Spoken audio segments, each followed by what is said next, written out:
Our News is brought to you by Alive. Good evening, Bahamas. Coming up tonight on Our News. Dozens of samples tested for COVID variants in the Bahamas, why the PLP deputy leader says the Bahamian economy is not doing well. Plus, a suspect is still at large after a robbery is caught on camera.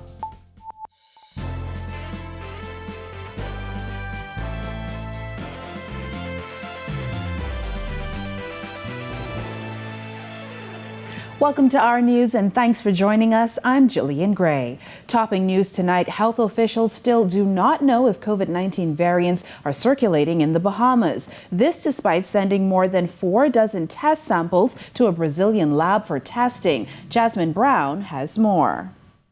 As more variants of COVID-19 are discovered across the world, officials from the Ministry of Health say they are working to determine if any of those variants have reached the Bahamas. Director of the Bahamas National Reference Lab, Dr. Indira Martin, confirmed samples have been sent off for testing. So we sent off 52 samples to a lab in Brazil, which is the regional reference lab for the Pan American Health Organization, who is the sponsor for the outsourced testing.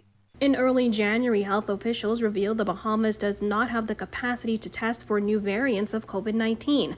Dr. Martin told the Nassau Guardian on January 20th that samples would be sent off later that week. At the time, she said it should take about 2 weeks to get the results from the genomic testing. But on Thursday, Dr. Martin told reporters the lab in Brazil has not yet confirmed the discovery of variants in those COVID-19 samples. Meantime, when it comes to localized COVID-19 PCR testing as a follow-up to a positive rapid antigen test, Chief Medical Officer Dr. Pearl McMillan says she could not say that rule is being 100% followed. Would I say to you that we are getting the reports from all sites that are doing rapid antigen test? No, I will not say that. We continue to reach out to sites that we know are testing, requiring that they, make that information available to the disease surveillance unit in a timely manner for us to be able to monitor what is happening. According to the emergency orders, all Bahamians, residents, and visitors arriving in the Bahamas are required to have a negative RT-PCR test no less than 5 days before arrival, obtain a travel health visa, and undergo a rapid antigen test 5 days after arrival. Any individual who tests positive on the antigen test is required to take a follow-up RT-PCR test. Only positive PCR tests are added to the official count and trigger a quarantine and contact tracing process. This is a work in progress. We are enhancing our IT platform, our systems to be able to make it easier for that to occur. Reporting for Our News, I'm Jasmine Brown. Health Minister Renward Wells revealing the government is in talks with India to obtain doses of its Covaxin vaccine once approved by the World Health Organization. We have also been offered vaccine by one of the largest country that produces vaccines for the globe, which is India. India has offered to grant us X amount of dosage of vaccine, but we are very much interested in the COVID shield that India produces, which is the AstraZeneca form of the vaccine. India has produced, as I said earlier, its own local vaccine called Covaxin. We're waiting for the WHO to approve Covaxin. If Covaxin is approved by the WHO, we will be looking at sourcing those as well from India. Wells says the government is also making preparations for the Pfizer vaccine.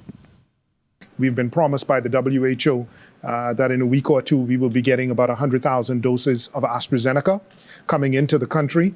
We're going to store that at our national vaccine facility in country. We have one, and we are also preparing for the possible Pfizer vaccine if we receive it as well. We're purchasing the ultra low temperature freezers at minus 70 degrees. The Cabinet of the Bahamas gave authorization to do such. The economy is not in good shape, according to PLP Deputy Leader Chester Cooper, who says he believes the economy may be worse off than the government is letting on. The circumstances in our country is bad. There's no ifs, ands, and buts about it. We don't believe that the government is being as honest as they can be about it. Leading into election, they're trying to finesse the circumstance. But it was bad before COVID. It was bad before Hurricane Dorian. We told them so. So they now need to step up to the plate, be honest with the Bahamian people. In a statement released on January 26, 2021, on its Article 4 consultation with the Bahamas, the IMF reported that real GDP was projected to contract by 16.2% in 2020, followed by a modest rebound of 2% in 2021, and to converge back to its pre-pandemic level only by 2024. According to the IMF, public debt is expected to jump to almost 90% of GDP this year and to remain at more than 22 percentage points above its pre-pandemic level over the medium term. Cooper says, to put it plainly, the economy is doing badly. But he adds there are steps that can be taken, including using domestic investors to reignite the economy, and the hemp industry appears ripe for investment. And we know that there are local as well as foreign investors who are prepared to make investments, not just in medical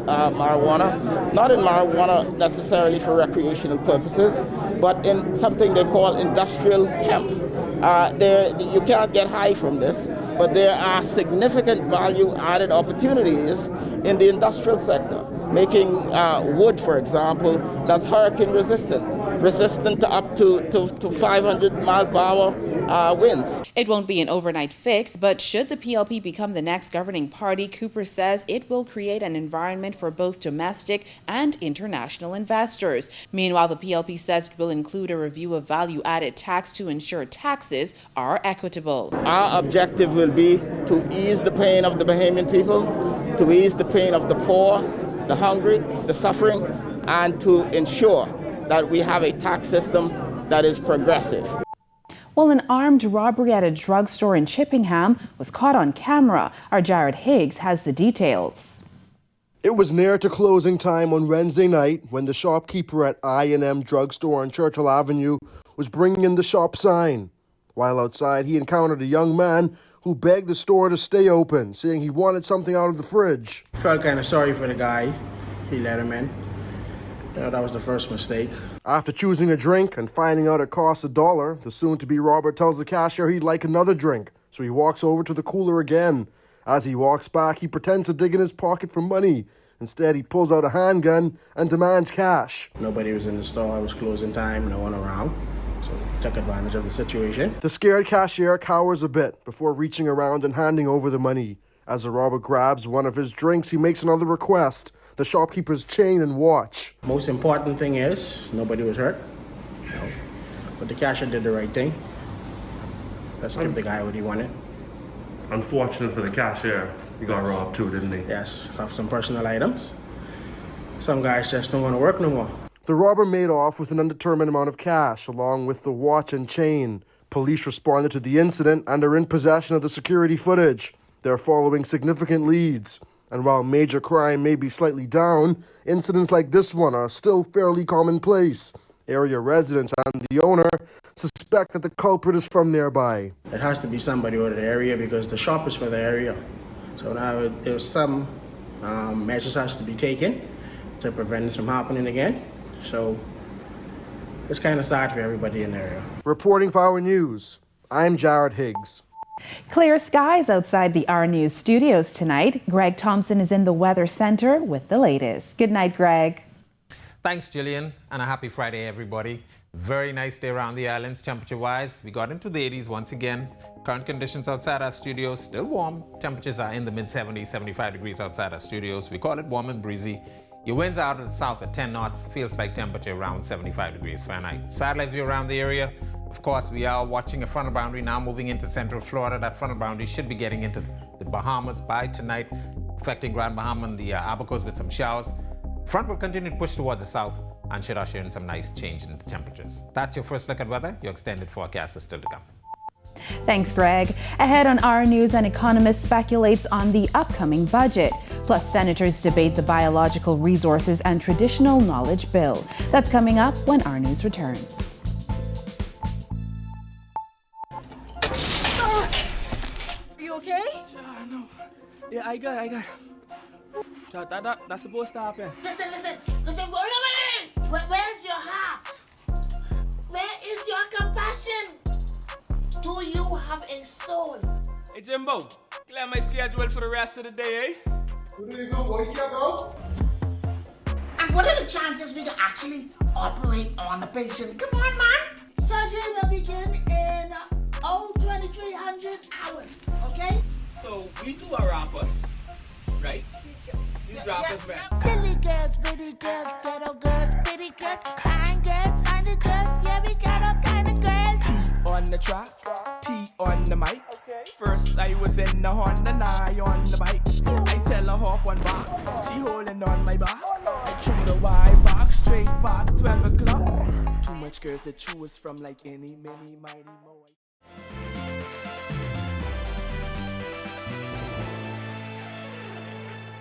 A local economist is suggesting the government's path to economic recovery may include an alternative to increased taxation. Bethany McDermott has that.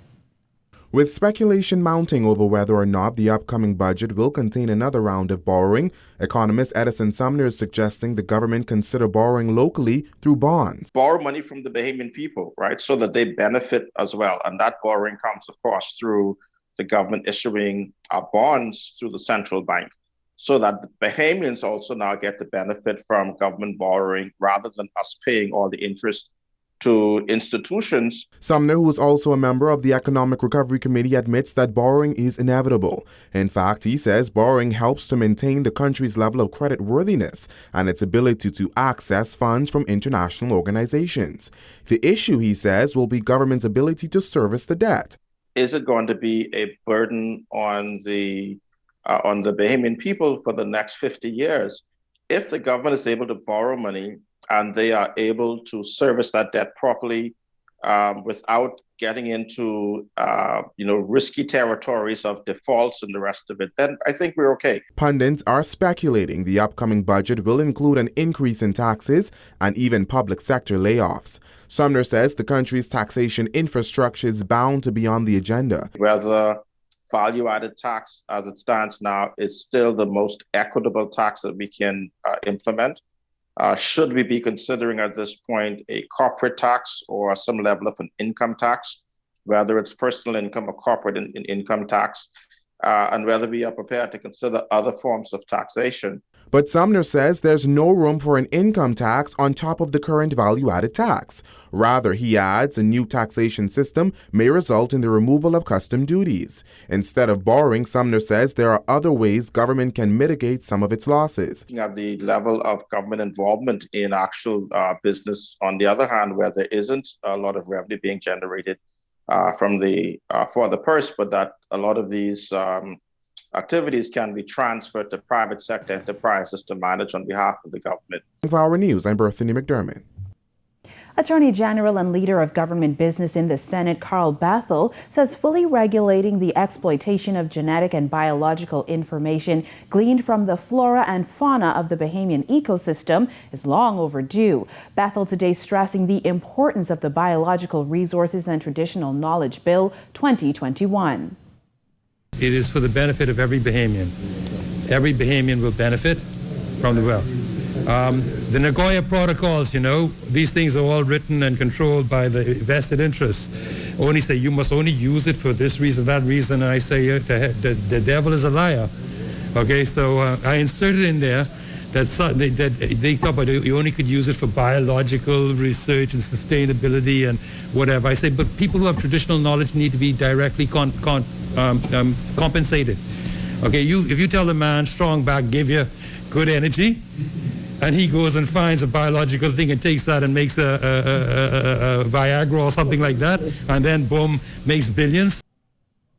The bill was one of several tabled in the Senate for first reading this morning. Parliamentarians passed the Biological Resources and Traditional Knowledge Bill 2021 on Wednesday evening. It paves the way for the Bahamas to gain financially through benefit-sharing agreements with large international companies that have made discoveries in cosmetics and pharmaceuticals from marine life in Bahamian waters. During debate on the bill, Environment Minister Ramal Ferreira said the rich marine biodiversity of the Bahamas is of great economic value.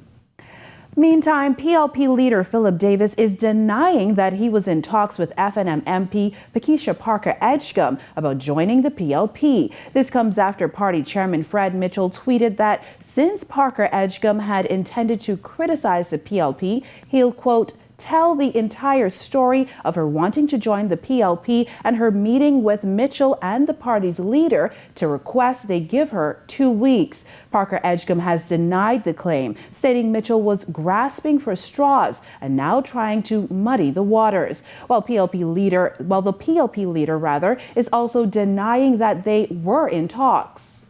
Keisha? No, I've not been in any conversations with anyone. No. No discussions. No, I don't know whether they talk with each other. Following that press conference, the Nassau Guardian made a note of Davis's tweets, to which the PLP's chairman responded, again saying that on the 6th of February, Pakeisha Parker Edgecombe met with him and the leader at Grand Bahamas Airport. Parker Edgecombe reiterated to the Nassau Guardian that she remains focused on representing her constituents to the best of her ability with the FNM. When our news comes back from the break, a man makes a plea for businesses to accommodate differently abled Bahamians. And Marcellus Hall has the latest in the world of sports when our news returns. Are you okay? No. Yeah, I got. That's supposed to happen. Listen. Wait. Where's your heart? Where is your compassion? Do you have a soul? Hey, Jimbo, clear my schedule for the rest of the day, eh? Where do you go, boy? Here, bro. And what are the chances we can actually operate on the patient? Come on, man. Surgery will begin in 2300 hours, okay? So, we two are rappers, right? These rappers, man. Silly girls, pretty girls, ghetto girls, pretty girls, kind girls, funny girls, yeah, we got all kind of girls. On the track, T on the mic. First I was in the Honda, now on the bike. I tell her hop one back, she holding on my back. I chew the wide back, straight back, 12 o'clock. Too much girls to choose from, like any, many, mighty, mo.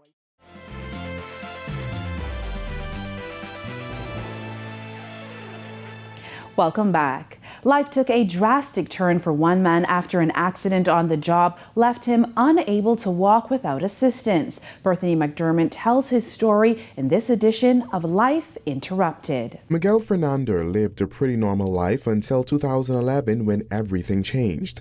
An accident on the job left him with spinal damage. First came surgery, then physical therapy, and ultimately the reality that his life will never be the same. He shares his x-rays showing where doctors placed the plate in his chest to stabilize 2 vertebrae in his neck. The doctor chose only to do the plate 1 because there was about 3. And if he'd actually did all of them, I'd lose the ability to actually look left or right, up or down. He says it's been a major adjustment. For most persons who can probably lift a 5-gallon bottle of water, that's not a problem. For me, it's a problem. 10 years after the life-altering injury, Fernando says he still has good days and bad days. However, he's now restricted to walking with a cane daily and admits the pain is a constant struggle. The left side of my body, at least my leg, will actually give out from time to time. I did it once before, didn't have the cane on me, didn't think anything of it, and I was trying to cross the road. Leg gave out, car coming down, and I was struggling to get across the road. But Fernando's troubles didn't stop there. He says he was told he could return to work under light duties, but later found out that he would be terminated. The words were, "We're separating ourselves from you so that you can heal." I said, "So you're firing me?" They said, "No, we're not." I said, "Am I going to go in to be paid?" "No, you're not. You're not working." I said, "Well, you're firing me."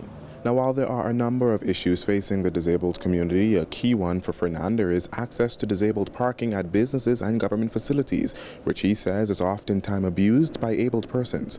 If you go around, you will see that some places have disabled parking. Now, if you go back around the same spot and you notice that it's raining, those spots are now taken up by persons who are basically able-bodied. You have no idea the amount of pain that you cause. You have no idea the amount of shaming that people feel because they now can't get in and out of your establishments properly. Most disabled persons want to be able to move around freely and on their own. We like independence. Reporting for Our News, I'm Berthany McDermott. A Grand Bahama businesswoman is celebrating a milestone as she opens a new building to house her multi-business enterprise. Jared Higgs tells us more.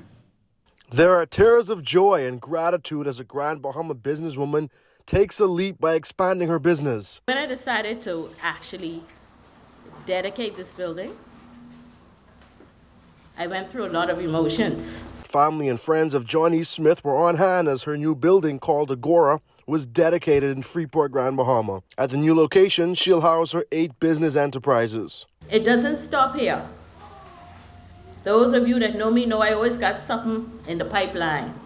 Construction of the marketplace was hindered after Hurricane Dorian, but Smith says it was able to persevere and stay on course during the pandemic. Grand Bahama resident Navarro Saunders touted Smith's contribution to Grand Bahama's economy. I believe she should be brought to the table to help get us out of this economic crisis. And I believe she should make a run to represent the people in Parliament. Smith says she expects to be able to offer lower prices now that she can take advantage of larger volume purchases. MP for Marco City, Michael Pintard, applauded her ambition. When entrepreneurs show confidence in their country, in their community, by investing, it lifts the spirits of persons and it creates opportunities. Smith's businesses range from an auto parts store to a meat mart. Most of all, she says economic independence is her goal. I want to do this. I want to be in control of my economic freedom. I want to dictate the life that I live. There's no reason why we have to be subservient. Reporting for Our News, I'm Jared Higgs. Local baseball players getting a sneak preview of the upcoming new stadium. Marcellus Hall takes us inside.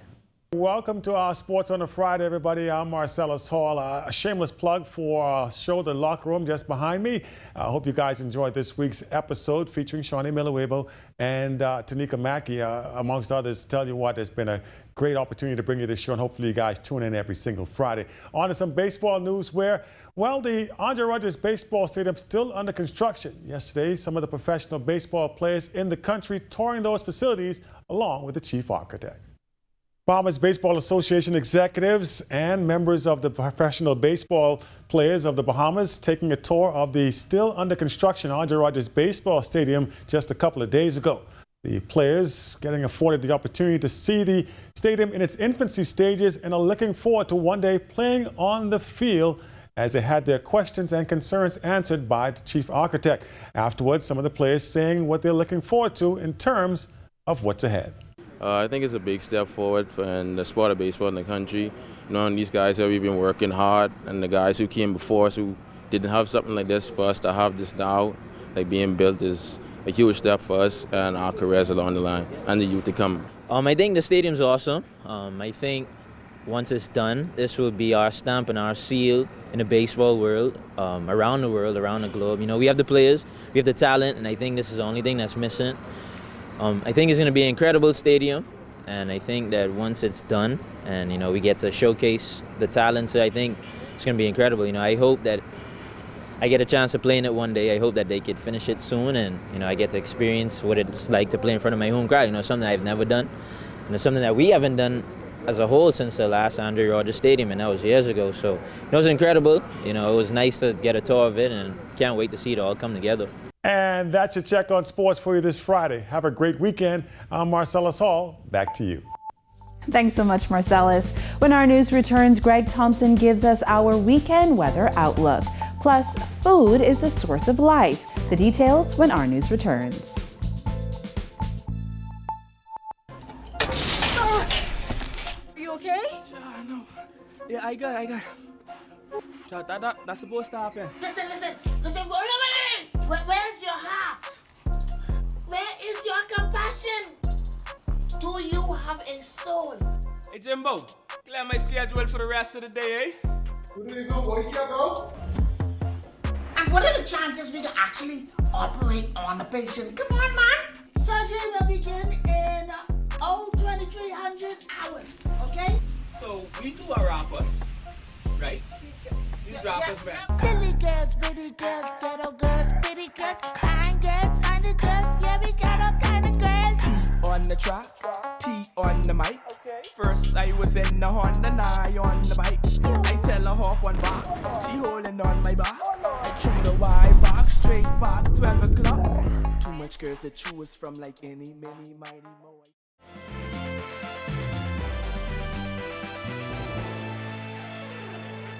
Possible rain ahead this weekend. Here's Greg back in the weather studio. Thanks again, Jillian, and happy TGIF, everybody. Nice day around the islands once again as a ridge of high pressure continues to dominate our weather. That ridge is expected to move out towards the east. That paves the way for front boundary now across Florida. Some showers, possibly isolated thunderstorms associated with that front bit moving to the Bahamas, affecting Grand Bahama, the Berry Islands, as well as the Abacos. But that front will lose its punch. But a nice change in the atmosphere and temperatures expected behind the front. Here's your look now at the boating forecast for the Northwest Bahamas. Your winds will start out of the south to southwest, but they will be shifting once that front goes through northwest to north, 15 to 20 knots. Caution flag for you guys. Seas running 4 to 7 feet over the ocean. While in the southeast Bahamas, a caution flag posted for you down there as well. Southeast to south winds, 15 to 20 knots. Seas will be running 4 to 7 feet over the ocean. Here's a look now at your national forecast.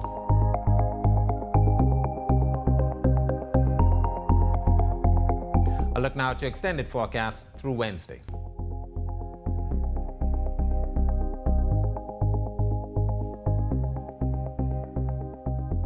That's a look at our weather. Have a safe night and have a great weekend.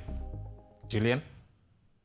Thanks, Greg. A sizzling new season of Happy Foods 242 is being served up on RTV, premiering Saturday night. Season 14 kicks off with Balmoral Club, featuring some of the mouth-watering dishes and experiences the club has to offer.